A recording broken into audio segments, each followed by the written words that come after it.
우리가 유대나라 지도를 앞에 놓고 보면 유대나라의 조그마한 호수 같기도 한, 또 바다 같기도 한 수면이 보이는 거 우리가 압니다. 그것을 일컬어서 갈릴리 바다라고도 합니다. 또는 디베랴 바다라고도 합니다. 그 바다를 중심으로 해서 서쪽에는 갈릴리가 있고 거기에 유대나라 사람이 삽니다. 또 예수님께서 주로 활동하시던 지역이 바로 거기입니다. 그 다음에 동쪽으로 바다를 건너가면 오늘 우리가 읽은 지역인 거라사라고 하는 지역입니다. 그 지역은 주로 이방 사람들이 삽니다. 그러므로 예수님께서 그렇게 자주 드나드신 곳은 아닙니다. 이날따라 예수님께서 갈릴리 바닷가에 많은 사람들을 모아두시고 그들에게 비유로 천국 복음을 전파하셨습니다. 그날 무리들에게 가르치신 말씀 가운데 가장 유명한 것이 씨 뿌리는 비유일 것입니다.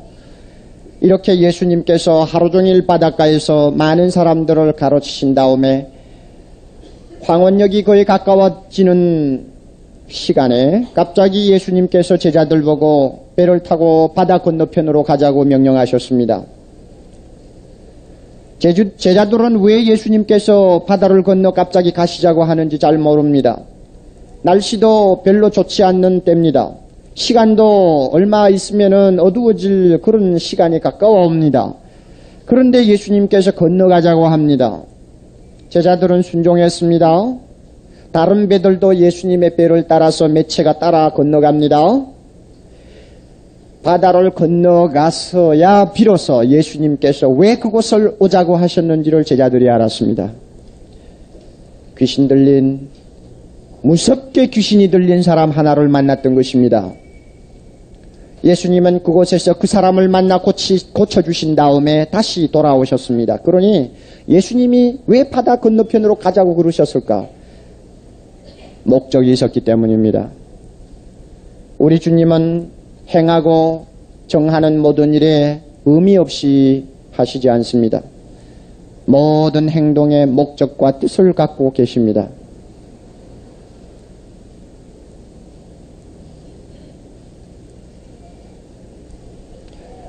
이 시간도 예수님께서 우리 각자의 마음속에 다 다르게 같지는 않을 거예요. 다 다르게 역사를 합니다. 역사를 하실 때 주님께서는 절대로 우연하게 그저 아무 뜻 없이 하시지 않습니다. 여러분을 집에서 오늘 교회로 인도하셨습니까? 여러분의 마음을 교회 가도록 성령께서 힘을 주시고 믿음을 주셔서 교회 안으로 인도하셨습니까? 여기에 하나하나 주님의 행동의 뜻이 다 포함되어 있는 것입니다.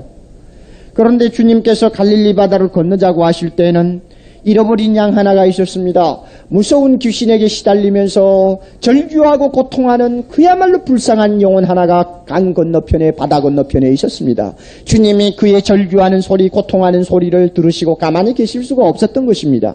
그러므로 해가 지는 시간이지만은 또 건너가다가 폭풍을 만나서 제자들이 한동안 고통을 당하였지만은 그런 어려움을 전혀 개의치 않고 잃어버린 영혼 하나를 찾아서 주님께서 건너가신 것입니다. 우리 주님이 가장 귀하게 여기시는 영혼이 누굽니까? 무엇입니까? 영혼입니다. 온 천하를 바꾸고도 죽어도 바꿀 수 없는 영혼이 바로 주님께서 가장 귀하게 여기시는 것입니다. 그래서 폭풍이 있어도 바다를 건넙니다. 그거 정도입니까? 아니에요. 하늘의 보좌를 내버리고 이 세상에 오신 것도 영혼 하나를 구원하기 위해서입니다. 우리 주님께서 골고다의 길을 서슴지 않고 들어가신 것도 영혼 하나를 귀하게 여기시는 주님의 그 사랑 때문입니다. 주님께서 3일 동안 무덤에 갇혀 있을 때 지옥에 내려가서 모든 영혼들에게 복음을 선포하신 것도 그는 잃어버린 영혼 하나를 귀하게 여기신 그것 때문에 그렇습니다. 많은 사람들이 절망에 빠졌을 때, 고통할 때 우리 주님은 그 영혼을 귀하게 여기셔서 찾아옵니다. 이웃 사람, 예수 믿는 사람을 통해서 찾아옵니다. 교역자를 통해 찾아옵니다. 주일학교 다니는 내 어린 아기를 통해서 주님이 찾아옵니다. 아니면은 직장에서 친구의 입을 통해서 주님의 음성을 듣게 됩니다. 주님이 각자에게 찾아옵니다. 여러분, 예수 그리스도가 처음에 나를 찾아왔을 때가 언젠지를 여러분 한번 기억해 보세요. 주님이 나를 찾아옵니다. 바다를 건너서 폭풍을 헤치고 피곤을 무릅쓰고 우리 주님 오늘도 잃어버린 영혼을 향해 찾아갑니다. 며칠 전에 김 전도사님하고 초신자들을 신방할 때입니다. 전도사님이 저보고 이야기를 하나 해요. 몹시 괴로운 모양이에요. 그날 어떤 자매님을 한 분 만나셨는데 여기 오늘 그 당자가 계시면 양해하세요. 몹시 참 전도사님이 마음에 고통을 당했나 봐요. 왜 고통을 당했느냐 하면 그 자매님의 이야기를 들으니 너무 가슴 아프고 괴롭고 왜? 이제 30대 겨우 초반 좀 넘어간 분인데 어떻게 이혼을 당해가지고 남편도 떠나가 자녀들도 다 빼앗겨 그 다음에 위자료도 한 푼도 못 받아 결국은 그냥 빈 털터리가 되어가지고 동생 집에 와 있어요. 너무나 그 어려운 상황 속에서 그 부인이 나도 예수님을 좀 믿어야 되겠다 이런 생각을 갖게 됐던 것 같아요. 그래서 시내에 모 교회도 나가보고 또 동생 집에 와서는 우리 교회도 자진해서 몇 번을 나온 것 같습니다. 그래서 전도사님이 그런 상황을 보고 와서 하는 이야기가 하나님께서 왜 사람을 구원하시되 그와 같은 극한적인 상황에 몰아넣으시고 꼭 불러야 되실까? 왜 하나님이 그런 극한적인 상황을 통해서 사람을 부를까? 참 그거 어떤 때는 이해가 안 간다는 투로 말씀을 해요. 그래 저도 글쎄 우리가 참 이해가 안 되는 일이 많죠. 평안할 때 불러도 참 좋은데 어떤 사람은 너무나 어려운 상황 속에서 부르는 때가 있어요. 하나님이 그런 어려운 상황을 수단으로 사용하신 것일까? 어떻게 보면 그렇게도 보일 수가 있죠. 그런데 제가 집에 와서 이 마가복음 5장을 읽으면서 생각을 다르게 했습니다. 자, 귀신 들린 이 사람이 예수님을 만나기 위해서 일부러 하나님께서 귀신 들리도록 하셨을까? 일부러 예수님을 만나기 위해서 이 귀신 들린 사람이 무덤가에 살도록 하나님이 일부러 처치를 하셨을까? 그렇게 미리 작정을 해 놓으셨을까? 아니야. 그렇게 말하는 거하고 아니야. 그렇게 말할 수가 없어요. 없고 단지 이 귀신 들린 사람이 귀신 들려 고통하고 괴로워할 때 주님이 찾아오셨다는 것이죠. 남편도 잊어버려 자녀도 잊어버려 빈털터리가 되어서 고통할 때 주님이 그 자매에게 찾아오셨다는 것이죠. 저는 그렇게 봅니다. 우리 주님은 그런 사람을 찾습니다. 일부러 주님이 그런 사람을 만나기 위해서 그런 환경을 주셨다고 말하는 것보다도 그런 어려움 속에서 고통하고 절규하고 고민하고 고독해서 몸부림치는 자를 주님이 찾아가신다는 것입니다. 그래서 주님을 만나요. 오늘도 우리 주님은 서슴지 않고 찾으실 것입니다. 이 주님의 놀라운 사랑을 우리가 다시 한번 마음속에 기억합시다. 여러분 가운데는 편안할 때 주님을 만난 사람들도 있을 것입니다. 그래서 예수님을 만난 것이 그렇게 감격스럽지 않을지도 모릅니다. 그러나 여러분 그 만남이 얼마나 중요한가를 다시 한번 마음속에 깊이 인식하십시오. 또 여러분 가운데는 이 귀신 들린 사람처럼 최악의 상태에 고통할 때 주님이 찾아오셨을지도 모릅니다. 그때를 생각할 때 우리는 감사할 수밖에 없습니다. 나 같은 것을 찾아오신 주님 앞에 감사해야 합니다. 나 같은 것을 찾아오셔서 하나님의 자녀 삼아주신 그 놀라운 은혜 감사해야 합니다. 어려울 때 찾아오셔서 나를 위로해 주시고 힘을 주신 주님 앞에 감사해야 합니다. 예수님이 막상 이 사람을 만나니까 너무 참 처절한 상황입니다.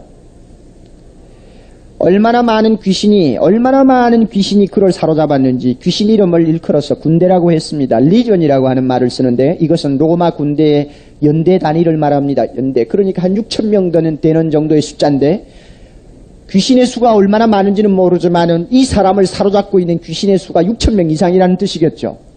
6,000명이 아니라 6,000놈이죠.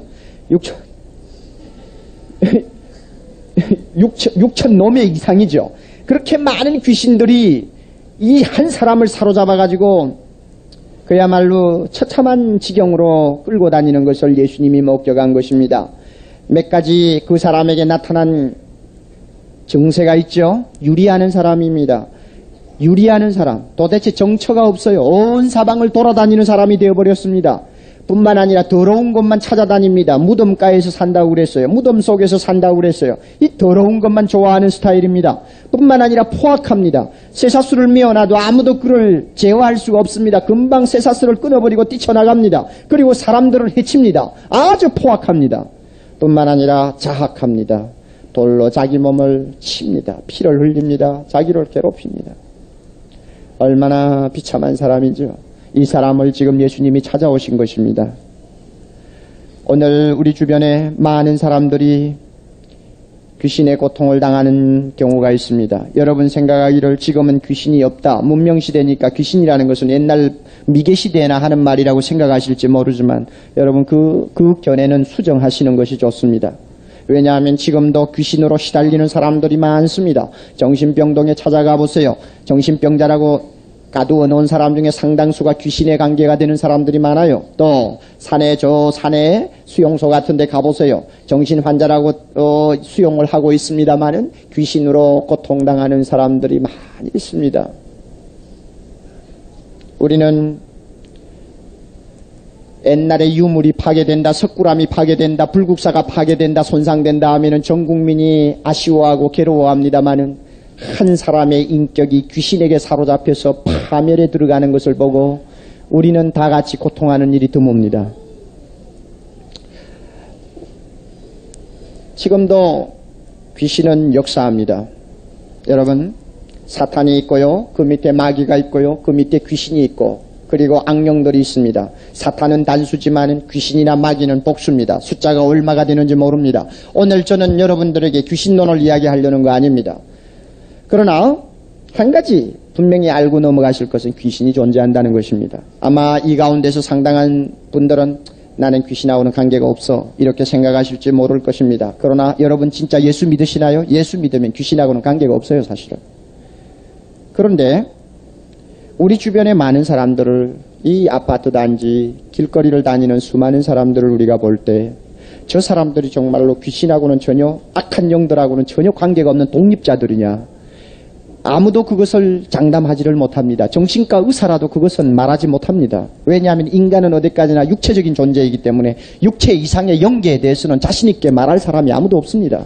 그러면 어디에 가서 우리가 이 사실을 점검해 보아야 합니까? 성경으로 돌아와야 합니다. 성경에 돌아오면 하나님께서 성서에 이렇게 말씀합니다. 예수 믿지 않고 하나님의 품을 떠나서 마음대로 유리방황하는 모든 영혼들은 공중의 권세 잡은 자가 지배한다고 했습니다. 공중의 권세 잡은 자가 지배한다는 말은 악령의 영향을, 지배를 간접으로 직접으로 받고 있다는 말입니다. 예수님께서 유대 사람들을 보고 그들은 스스로 의롭다고 생각하는 사람들이요, 그들은 자기가 경건하다고 생각하는 사람들입니다만 예수님이 그들을 보고 마귀의 자식들이라고 책망했습니다. 마귀의 자식들. 마귀의 자식들. 자식이 뭡니까? 닮았다는 뜻입니다. 마귀하고 닮았다는 뜻입니다. 그러니까 마귀가 하는 짓을 그대로 한다는 말입니다. 마귀의 자식들이라고 그랬어요. 그리고 보니 이 주변에 예수 안 믿고 하나님의 품을 떠나는 많은 사람들이 악령의 영향을 받느냐? 받습니다. 지성인들이 들으면 굉장히 기분 나쁘게 생각할 것입니다. 그러나 저는 성경대로 가르칩니다. 증거가 뭐냐고 말을 할지 모릅니다. 증거는 많아요.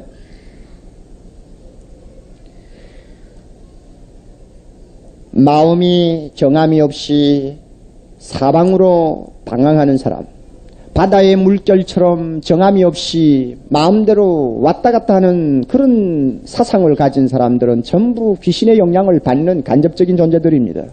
왜냐하면 귀신 들린 사람은 정처가 없어요. 오늘 이 세상에 많은 사람들이 마음이 돈에 가서 붙었다가 명예에 가서 붙었다가 쾌락에 가서 붙었다가 세상 유행에 가서 붙었다가 도대체 정함이 없습니다. 인간이 어디다가 따철 내려야 될지를 알지 못하고 파도에 밀려서 마음대로 떠다니는 정신 상태를 가지고 오늘 많은 사람들이 삽니다. 이것을 일컬어서 귀신의 성향이 상당히 있다는 이야기입니다. 그뿐입니까? 더러운 것을 좋아하는 것은 어떻게 합니까? 더러운 것을 좋아해요. 제가 이런 이야기를 어떻게 다 알 수 있습니까? 참 인간으로서는 생각할 수 없는 더러운 것들을 많이 생각하는 사람들이 있고, 사람의 본성으로서는, 사람의 인격으로서는 도무지 가까이 둘 수 없는 더러운 것들을 많이 두고 사는 사람들이 있습니다.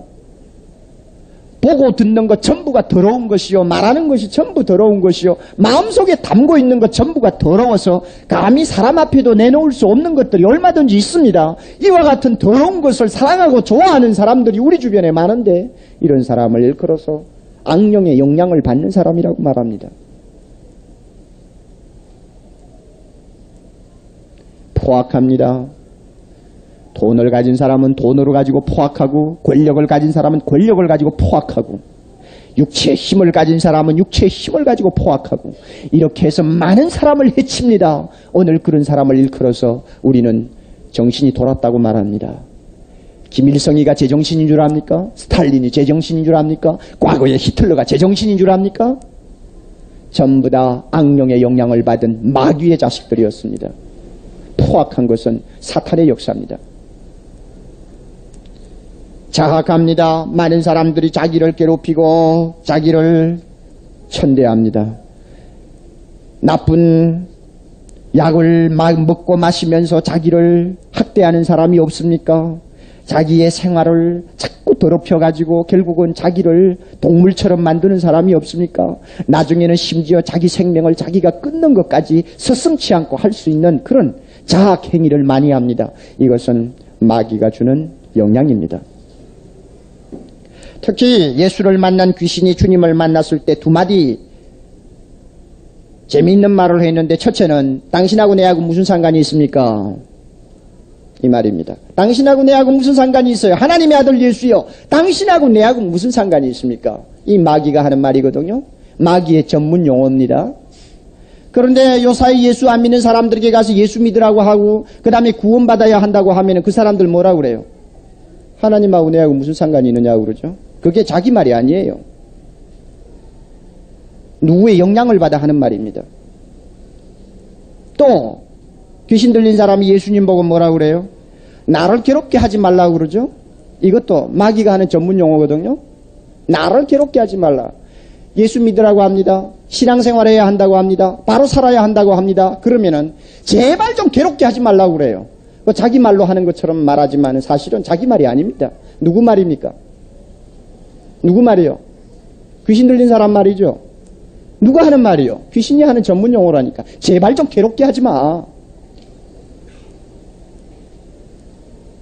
이런 극단적인 개인주의, 이기주의는 어디에서 나오는 것이냐? 악령의 영향을 받는 것입니다. 여러분, 아무도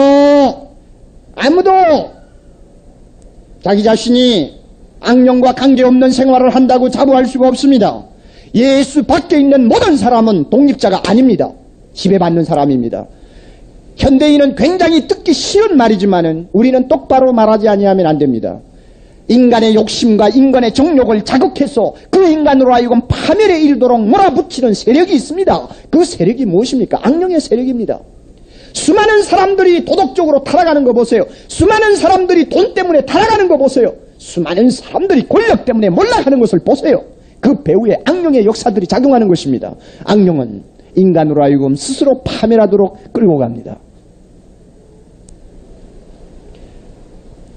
주님께서 이와 같은 악령에게 시달리는 수많은 사람들을 얼마나 불쌍히 여기시는지, 무덤에서 나오는 그 사람을 보자마자 귀신을 보고 명령했습니다. 그 사람에게서 나오라고 그랬어요. 우리 주님 오늘도 나오라고 그럽니다. 우리를 해방시키기를 원합니다. 많은 사람을 악령의 세계에서 해방시키기를 원합니다. 그래서 누가복음 11장 20절에 보면 하나님의 아들이 성령의 이름으로 귀신을 쫓아내면 하나님 나라가 이미 이 땅에 임하였다고 합니다. 귀신 앞에서 벌벌 떠는 저 많은 무리들, 악령의 영향을 받아 악해지고 포악해지고 자학하고 더러운 것을 좋아하고 유리방황하는 저 무수한 사람들, 이 사람들을 우리 주님 구원하기를 원합니다. 주님께서 가장 귀하게 여기시는 생명 하나를 거기에서 건져내기를 원합니다. 요한일서 3장 8절에 하나님의 아들이 이 세상에 오신 이유는 마귀의 일을 멸하려 하기 위해서 오셨다고 했습니다. 우리 주님이 오셔서 하시는 일은 이 악령의 세계에서부터 모든 영혼들을 구원하시는 것입니다. 이것이 주님이 하기를 원하시는 것입니다. 오늘 교회가 해야 할 일은 바로 이것입니다. 교회가 예수 이름을 모든 사람에게 증거하는 목적이 있습니다. 그것은 악령의 세계에서 불쌍히 고통당하는 영혼들을 구원하는 것입니다. 교회가 많은 돈을 투자해가지고 복음 사업에 뛰어드는 이유는 많은 사람을 구원하고자 하는 주님의 뜻에 따르는 것입니다. 여러분, 우리는 어떻습니까? 예수 믿는 사람은 해방되었습니까? 앞으로 해방될 것입니까? 해방될 것입니까? 해방되었습니까? 이 말은 대단히 중요합니다. 될 겁니까? 되었습니까? 되었습니다. 오늘 귀신의 역사로부터 예수 그리스도께서 우리를 완전히 끌어내셨습니다. 그리고 누구의 지배를 받습니까? 성령의 지배를 받습니다. 우리 예수 믿는 사람의 얼마나 기가 막힌 특권입니까? 예수 믿는다는 것이 그렇게 시시한 거 아닙니다. 영적으로 우리가 우리 자신을 검토해보면 기가 막힌 은혜를 받은 사람입니다.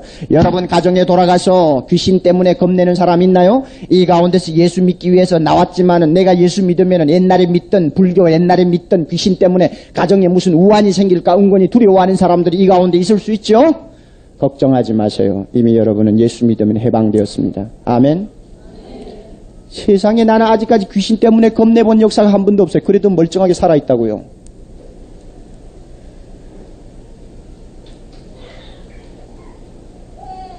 우리 예수님께서 지금도 저 악령 때문에 고통당하는 수많은 사람들을 인도하기를 원합니다. 한 영혼을 얼마나 주님께서 귀하게 여기시는지 우리는 이 주님의 뜻을 배워야 합니다.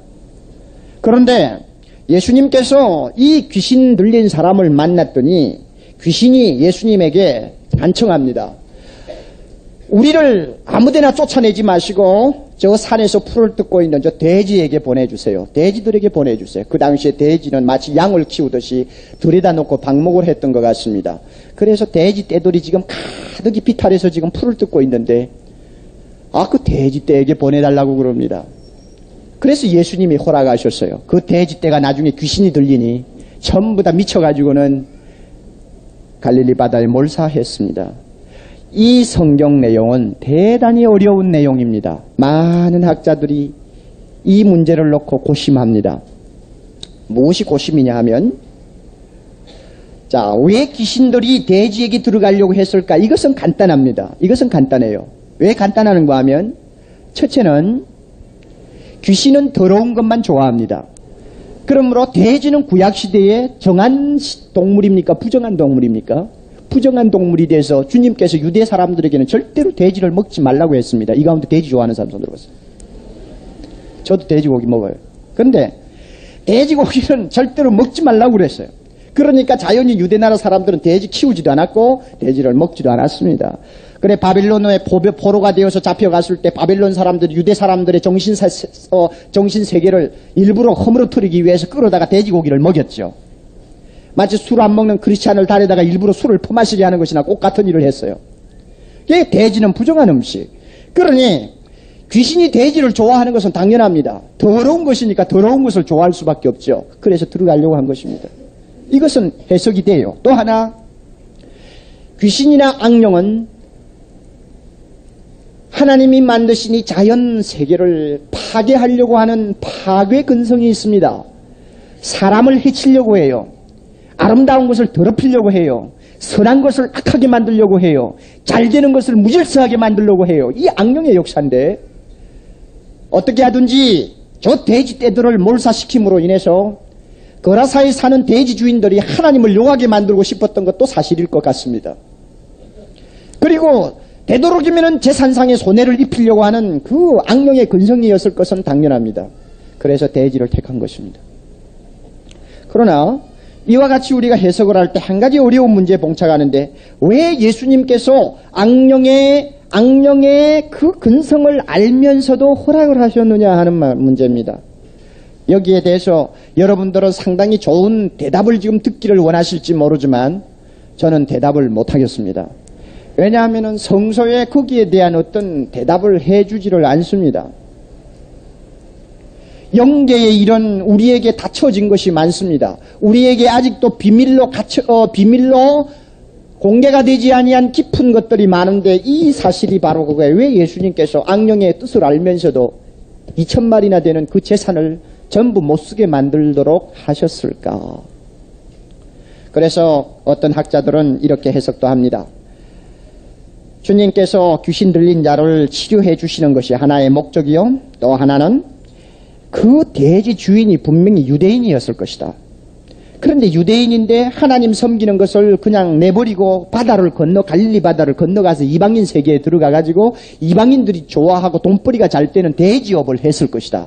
그래서 유대인들이 돼지업을 하기 때문에 주님께서 귀신을 쫓아내는 목적도 동시에 달성하고 동시에 돼지를 키우는 그 유대인 사람들에게 하나님의 심판을 경고하기 위해서 하신 일이다. 이렇게 해석도 합니다. 참 못있는 착상이고 해석입니다만은 저는 그것을 100% 받아들일 수가 없어요. 왜냐하면 성경에 그렇게 되었다고 해석한 데가 한 곳도 없으니까 그저 좋은 해석으로 받아는 드리지만은 완벽하게 그 해석이다 하고 제가 말할 수가 없어요.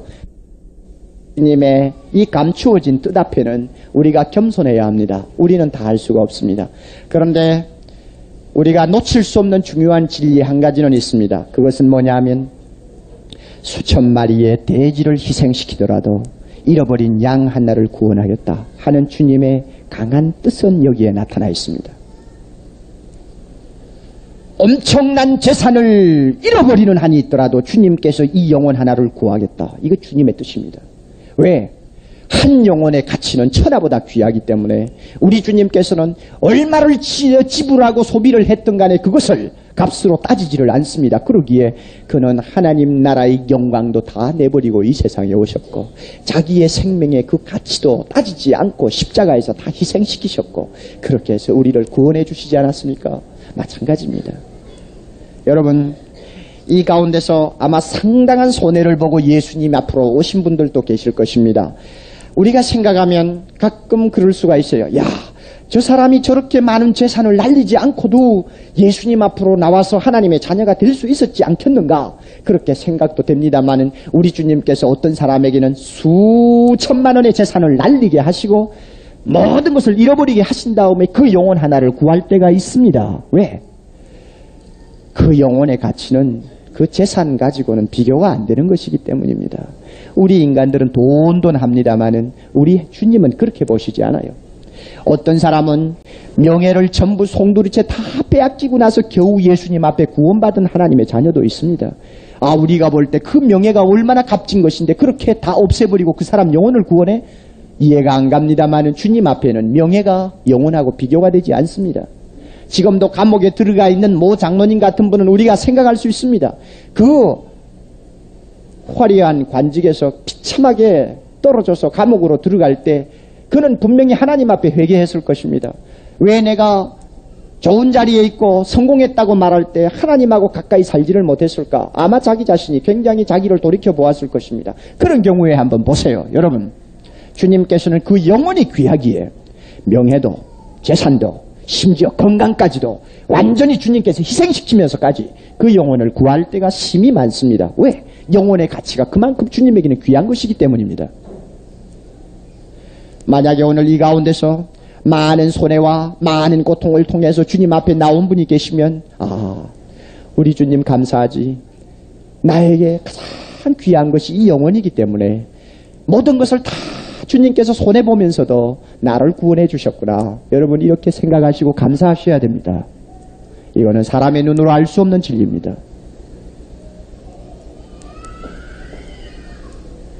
여러분 드디어 우리 주님께서 이 사람을 고쳐주셨습니다. 고쳐주시니까 결과가 어떻게 나왔습니까? 온전한 사람이 되어서 드디어 그는 포악한 것도 없어져 자기를 자학하던 것도 없어져 사방으로 유리방황하던 그 방랑하던 정신상태도 완전히 깨끗이 고쳐져 더러운 것만 좋아하던 것도 깨끗이 고쳐져 그는 새 사람이 되었습니다. 예수 믿는 사람은 이와 같이 새로운 사람으로 고침받습니다. 오늘이라도 예수 앞에 나와서 주 예수 그리스도를 통하여 죄 용서함을 받고 하나님의 거룩한 자녀 되는 자는 자기도 모르는 사이에 예수 그리스도의 능력 앞에 그 영혼이 깨끗하게 고침받습니다. 더러운 것 다 떠나요. 포악한 것 다 죽어요. 자기를 괴롭히던 자학행위가 다 끝나요. 뿐입니까? 이와 같이 치료를 받고 그 사람은 집으로 돌아갔다고 했습니다. 그리고 돌아가서 무엇을 했습니까? 옛날처럼 자기만을 위해서 사는 사람이 아니라 사방에 다니면서 만나는 사람마다 자기를 불쌍히 여겨주셔서 구원해 주신 하나님, 우리 아버지의 영광을 모든 사람에게 이야기하는 사람이 되었습니다. 드디어 정상 궤도에 들어온 것입니다. 피조물로서 가장 보람되게 살 수 있는 보람된 삶의 자리로 그는 돌아온 것입니다. 우리 주님은 이와 같이 원위치에 인간을 돌려주십니다. 사랑하시는 성도 여러분, 악령의 역사에서 해방된 우리를 하나님 앞에 오늘도 감사하고 우리 자신을 주님께 헌신합시다. 만약에 예수 믿지 않고 그대로 남아있었으면 여러분이 아무리 부인하더라도 여러분은 악령의 지배 아래서 사는 사람입니다. 그런데 우리가 구원받아서 포악한 거 다 없어졌죠. 아멘입니까? 남 괴롭히려고 하는 포악한 근성 다 없어졌습니다. 내가 가지고 있는 권력, 내가 가지고 있는 물질, 내가 가지고 있는 모든 좋은 것 가지고 약한 자 괴롭히면서도 내가 잘 되겠다고 하는 그런 못된 근성 다 그리스도 안에서 고침받았습니다. 아멘입니까? 아멘이요. 과거에 좋아하던 더러운 것 다 이 시간 내버리고 거룩한 생활을 추구하며 하나님의 뜻대로 살려고 하는 경건한 백성이 되었습니다. 아멘입니까? 아멘이요. 우리는 이와 같이 구원받은 자녀입니다. 우리는 유리방황하지 않습니다. 우리는 예수 그리스도에게 닻을 내려놓고 오늘도 비록 험한 파도가 몰려오는 갈릴리와 같은 이 세상이지만 우리는 요동하지 않습니다. 만세반석 되신 그분에게 우리는 닻을 내리고 저 천성문에 이르기까지 하나님의 자녀로서 삽니다. 아멘입니까? 예, 우리는 이와 같은 축복을 받고 있습니다. 이제 우리 주님께서 사랑의 교회를 통하여 우리 주변에 있는 수많은 사람들을 악령의 권세에서 해방시키기를 오늘도 원하고 있습니다. 누구를 통해서? 우리를 통해서. 여러분 나가셔서 예수 안 믿는 가까운 가족들, 예수 안 믿는 주변에 많은 사람들을 막연하게 보지 마세요. 또 그렇다고 오늘 가셔서 정신병자 취급을 하지 마세요. 아직 정신병자는 아니에요. 단지 영향을 받고 있다는 거예요. 또 오늘 돌아가셔서 또 안 믿는 남편 보고 당신 오늘 교회 가서 들으니까 당신 악령에 잡혀 있다고 그러더라고요. 또 그러지 마세요. 악령에 잡혀 있는 게 아니에요. 지배를 받는단 말이에요. 말 한마디가 사람 죽이고 살려요. 그래요.